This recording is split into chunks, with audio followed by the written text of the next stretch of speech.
আসসালামু আলাইকুম রহমতুল্লাহ। যেসব শর্ত নিয়ে তেহরান ওয়াশিংটন বিরোধ, আপনারা ইতিমধ্যে অবগত হয়েছেন।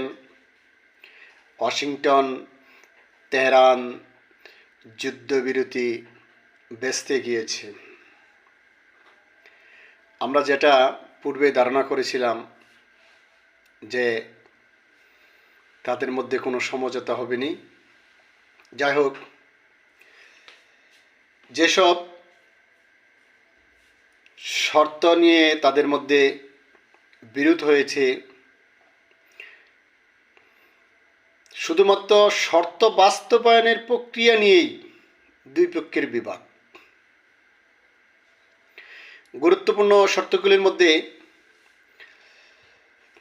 ইরানের উপর নিষেধাজ্ঞা প্রত্যাহার এর সময় ও পদ্ধতি, পারমাণবিক কর্মসূচির সীমা, ইরান 2015 সালের চুক্তির চেয়ে বেশি ছাড় দিতে রাজি নয়, আন্তর্জাতিক পরিদর্শন, ক্ষেপণাস্ত্র কর্মসূচি ও আঞ্চলিক প্রভাব। মূলত এইসব গুরুত্বপূর্ণ শর্তাবলীর জন্যই তাদের আলোচনা ব্যস্ত গিয়েছে।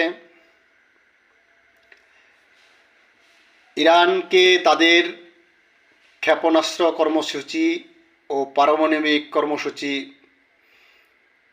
গ্রহণ করতে পারবে না, এই শর্ত দিয়েছে আমেরিকা। আর ইরান দাবি করেছে ক্ষেপণাস্ত্র কর্মসূচি তাদের অন্যতম, তাদের নিজস্ব, এটা তারা কখনো বন্ধ করবে না। আর পারমাণবিক কর্মসূচি তারা পূর্বেই 2015 সালে 6 দফা চুক্তি হয়েছিল, তখনই দাবি ছিল তারা আস্তে আস্তে এটা করবে। সেটাতে ওয়াশিংটন বাহির হয়ে গেছিল আলোচনা থেকে, তাই এটা ইরান আর মানেনি। তাই তারা 2015 সালের চুক্তির বেশি ছাড় দিতে রাজি নয়। আমরা সামনে আরও কিছু দেখতে পারব। এখন জোরপূর্বক হরমুজ প্রণালী